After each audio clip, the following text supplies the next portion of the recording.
자, 최종 공략 막판 스포츠 시간입니다. 오늘도 어김없이 그레이투자클럽 최영동 팀장 화상 연결하겠습니다. 안녕하세요. 예, 안녕하십니까? 네, 안녕하세요.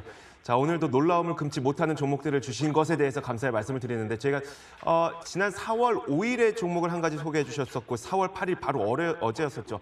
4월 8일에는 이제 LG 디스플레이를 어제 저희한테 소개해 주시고 나서 오늘 바로 5% 급등하더라고요. 또 4월 5일에 추천해 주셨던 액트로도 8% 정도 수익을 내고 있고 이 종목들 간단하게 AS 해주시면서 오늘도 새로운 종목 주시죠. 예, 알겠습니다. 자, 액트로 먼저 좀 보도록 하겠습니다. 자, 일단은 작년도에 상장을 했던 기업이었기 때문에 일단은 주가에 대한 움직임들이 최근 들어서 상당히 좀 고무적으로 좀 진행이 됐습니다. 쉽게 말씀드려서 전방 기업이라고 할 수 있는 LG 이노텍에 대한 움직임들, 그리고 카메라 모듈에 대한 내용들이 워낙 좀 좋았던 부분들이 좀 있기 때문에 그동안에 좀 안 갔던 종목군들을 좀 찾았던 게 좀 유효하지 않았나라는 생각이 좀 들고요.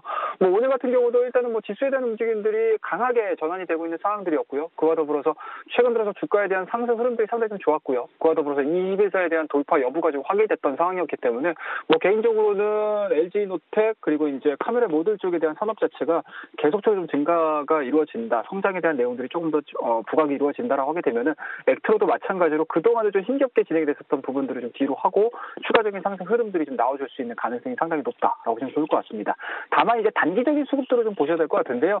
일단은 작년도 10월달에 보여줬던 급락하기 이전의 가격대라고 할 수 있는 17,000원대까지 드디어 올라섰습니다. 그와 더불어서 이제 매물대가 좀 자리 잡고 있는 상황들이기 때문에 일시적으로 좀 밀린다 하더라도 직전 저점, 그러니까 5일선과 20일선에 대한 골든크로스가 좀 나와주고 나서 이격 자체를 좀 줄여주는 과정이 좀 거칠 가능성이 상당히 높습니다. 그렇기 때문에 오늘자에 매도를 하시기보다는 이격에 대한 확인을 하시고요. 그리고 N자형 파동에 대한 확인까지 좀 거쳐준다라고 하게 되면은 수익적인 관점으로 직전 고점 한 2만 원대까지도 충분히 올라설 수 있는 대표적인 카메라 모듈 쪽에 포함되어 있는 종목이라고 말씀드릴 수가 있으니까 이 종목도 마찬가지로 설령 좀 눌린다 하더라도 이격에 대한 부분들 약간은 좀 조정세가 좀 나온다 하더라도 2만 원대까지는 좀 바이앤 홀딩에 대한 전략 좀 제시해드리면서 액트로 말씀 좀 드리고요.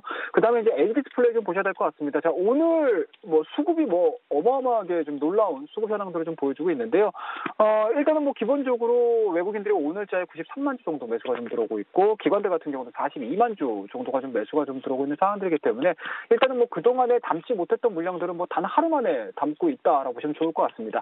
그리고 이제 어제 설명드렸다시피 디스플레이 쪽에 대한 움직임들이 2019년도 1분기, 2분기 그리고 상반기뿐만 아니고 하반기로 넘어갈수록 LG 디스플레이, OLED 쪽에 대한 성장 흐름들은 충분히 좀 나와줄 수 있지 않겠느냐라는 관점에서 이 종목 매수를 했었고요. 그리고 PBR 자체도 워낙 좀 낮았던 부분들이 좀 있었기 때문에 현재 진행되고 있는 단기적인 상승 추세, 단기적인 상승 밴드에 대한 움직임들을 유효하다라고 보시면 좋을 것 같고요. 오늘 같은 경우도 올해 3월 달에 대한 주가 2만 1,000원대를 강하게 돌파를 시켜주고 있는 상황들이었기 때문에 기술적인 모습들을 좀 봤었을 때는 굉장히 좀 완성도가 좀 높다라고 말씀 좀 드릴 수가 있을 것 같습니다. 자, 그렇다고 되면 지금 자리 정도에서 대응을 하시기보다는 나는 한 4%, 5%좀 만족을 하겠어라고 하시는 분들보다는 오히려 이러한 종목군들 같은 경우는 업종을 좀 대표로 해줄 수 있는 기업이기 때문에 추가적인 상승 흐름들을 좀 노려보면서 이 종목도 마찬가지로 바이앤 홀딩에 대한 전략 제시해드리면서 직접 고점까지 한번 대응을 한번 해보자라는 전략 제시해드리도록 하겠습니다. 자, 그러면 시간이 좀 얼마 없습니다. 빠르게 오늘 저희가 막판 공략주로 접근할 종목에 대해서 말씀 좀 드리도록 하겠습니다. 자, 오늘도 마찬가지로 IT 종목군에서 한 종목 정도 뽑아왔습니다. SFA 반도체라는 종목에 대해서 말씀을 드려야 될 것 같은데요.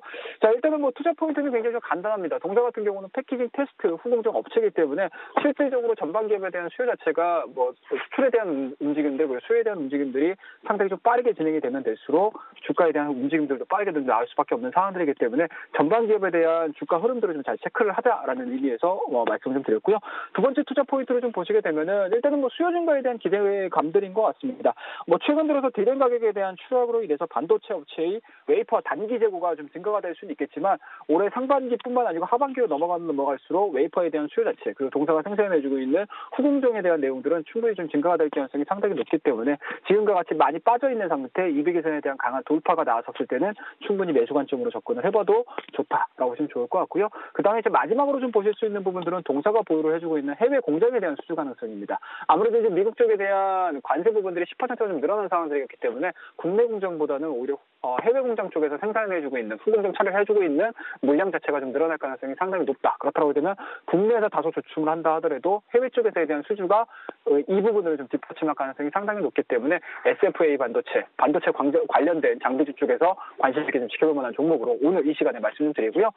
기술적인 부분들 그리고 목표가 손절가 짧게 좀 제시해 드리도록 하겠습니다. 지금 정도 가격에서 매수가 좀 이루어지신다라고 하게 되면은 직전 고점까지 좀 보도록 하겠습니다. 급락하기 이전의 가격대라고 할 수 있는 2,000원대까지 저희가 단기적인 목표가 설정을 해서 대응을 한번 해보자라고 말씀드리고요. 뭐 손절 라인은 급등하기 이전의 가격대라고 할 수 있을 것 같아요. 1,650원대를 하향 이탈시키지 않는다라고 하게 되면 스윙적인 관점에서 좀 모아가는 전략 제시해 드릴 테니까요. 오늘 SFA 반도체 남은 1시간 동안 관심 있게 좀 지켜봐 주시고요. 여러분이 시장에서 이기는 그날까지 막판 스포트는 계속됩니다. 오늘도 그래